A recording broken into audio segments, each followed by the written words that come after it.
Kasih karunia dan damai sejahtera dari Tuhan Allah Bapa kita, dan dari anaknya Tuhan Yesus Kristus menyertai kamu sampai selamanya. Amin. Selamat pagi saudaraku yang terkasih. Selamat melakukan semua aktivitas yang baik demi kemuliaan nama Tuhan. Dipandu firman-Nya dari Kejadian 45 ayat 24, demikian firman Tuhan. Kemudian ia melepas saudara-saudaranya serta berkata kepada mereka, "Janganlah berbantah-bantah di jalan." Demikianlah firman Tuhan. Bapak Ibu saudaraku yang terkasih dalam Yesus Kristus, prinsip hidup manusia secara umum adalah seperti sepenggal lirik lagu pop yang berkata demikian. Satu kali kau sakiti hati ini masih kumaafkan. Dua kali kau sakiti hati ini juga kumaafkan. Tapi jangan kau coba 3 kali. Jangan, jangan. Cukuplah sudah. Cukuplah sudah. Jangan kau ulang lagi. Lagu ini menyiratkan dalam kehidupan manusia ada batasan untuk memaafkan atau mengampuni kesalahan orang lain.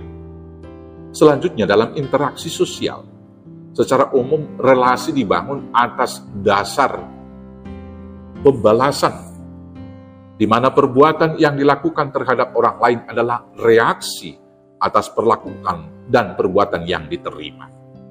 Perbuatan baik dibalas dengan kebaikan yang sama, tetapi kejahatan dibalas dengan kejahatan yang sama, bahkan mungkin 2 kali lipat daripada perlakuan yang diterima bila diperlukan.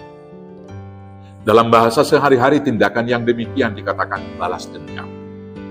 Dalam kehidupan umat Yahudi, hal ini juga berlaku dengan hukum yang mereka terapkan, mata ganti mata, gigi ganti gigi, Matius 5 ayat 38. Tetapi hukum pembalasan atau balas dendam tidak berlaku dalam kehidupan Yusuf.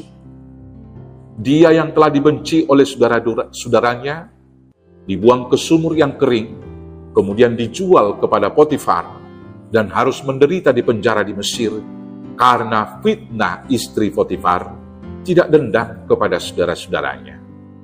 Ketika dia keluar dari penjara dan kemudian menerima masa-masa kejayaan, menjadi wakil Raja Firaun di Mesir, dia menyambut saudara-saudaranya yang sudah kelaparan dan dalam kesulitan.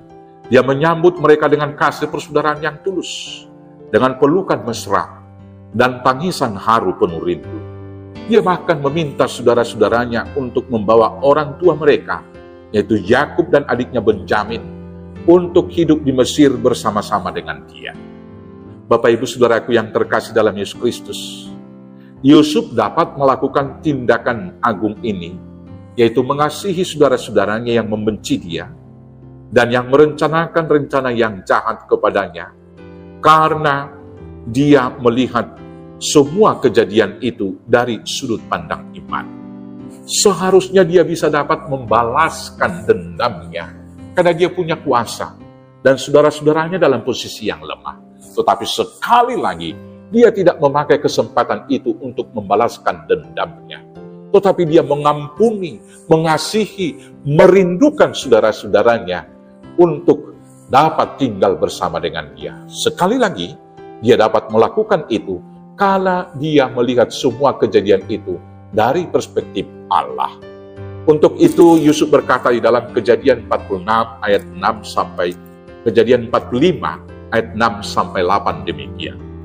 Karena telah 2 tahun ada kelaparan dalam negeri ini, dan selama 5 tahun lagi orang tidak akan membajak atau menuai.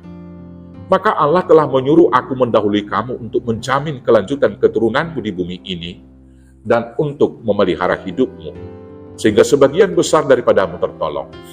Jadi bukanlah kamu yang menyuruh aku ke sini, tetapi Allah. Dialah yang telah menempatkan aku sebagai bapa bagi Firaun, dan tuan atas seluruh istananya, dan sebagai kuasa atas seluruh negeri tanah Mesir. Bapak, Ibu, saudara-saudaraku yang terkasih, Yusuf melihat jalan penderitaan yang dialaminya, bukanlah semata-mata karena kejahatan saudara-saudaranya, tetapi adalah rangkaian dari rencana Tuhan untuk menyelamatkan orang Israel. Karena itu, cinta kasihnya kepada saudara-saudaranya tidak berubah. Dia tidak menaruh dendam dan membalaskan kejahatan yang dilakukan mereka kepadanya, walau dia punya peluang dan kesempatan yang besar untuk itu. Dia malah menolong dan menyelamatkan mereka dari ancaman kelaparan, sehingga mereka dapat bertahan hidup. Dia malah menyaksikan kepada mereka kebencian dan penderitaan yang ditimbulkan dari iri hati saudara-saudaranya itu kepadanya adalah jalan yang dipersiapkan Tuhan. Maka bukan karena kebencian dan niat jahat saudara-saudaranya dia sampai ke Mesir. Dia mengatakan bahwa Tuhanlah yang menempatkan dia. Tuhan yang menyuruh dia berjalan lebih dahulu untuk menyediakan pertolongan kepada Yakub dan anak-anaknya dan kaum Israel. Kesaksian ini adalah kesaksian yang luar biasa yang harus kita teladani. Bapak Ibu Saudaraku yang terkasih dalam Yesus Kristus, dalam kehidupan ini selalu ada saja orang yang membenci dan merencanakan perbuatan jahat kepada kita. Menghadapi hal yang demikian, marilah kita belajar dari Yusuf yang melihat semua peristiwa dalam kehidupannya sebagai rencana Tuhan untuk kebaikannya dan keselamatan saudara-saudaranya. Demikianlah kiranya kita dapat melihat dan mempercayai bahwa perbuatan jahat apapun yang kita terima dari saudara kita adalah bagian dari rencana Tuhan untuk mendatangkan kebaikan bagi kita dan mempersiapkan kita sebagai alat Tuhan untuk menyelamatkan saudara-saudara kita yang lain. Ingatlah hal ini, sekeras apapun usaha orang lain untuk menjatuhkanmu, tetapi apabila kamu tetap dalam kebenaran dan iman kepada Tuhan, maka Tuhan akan meninggikan kamu seperti Yusuf. Karena itu janganlah dendam dan jangan membalaskan kejahatan dengan kejahatan, tetapi kalahkanlah kejahatan dengan kebaikan. Tetapi yang terutama, kasihilah sungguh-sungguh seorang akan yang lain, sebab kasih menutupi banyak sekali dosa. 1 Petrus 4 ayat 8. Selamat mengasihi, selamat mengalahkan kejahatan dengan kebaikan. Janganlah dendam. Tuhan Yesus memberkati. Amin. Kita bersatu dalam doa. Terima kasih Bapa yang baik. Ajar kami seperti hamba-Mu Yesus, terlebih meneladani Yesus yang tidak menaruh belas dendam, tetapi senantiasa hidup dalam cinta kasih dan kepedulian. Ajar kami memahami bahwa jalan sulit yang kami hadapi menghadapi kebencian saudara kami adalah bagian dari rencana Tuhan memakai kami menjadi alat kemuliaan Tuhan untuk memberikan pertolongan kepada saudara-saudara yang membutuhkan. Kuatkan, mampukan kami melakukan tugas panggilan mulia itu. Hanya dengan pertolongan Yesus Kristus Tuhan Juru Selamat kami yang hidup. Amin. Selamat hidup dalam cinta kasih. Selamat hidup bebas dari rasa dendam.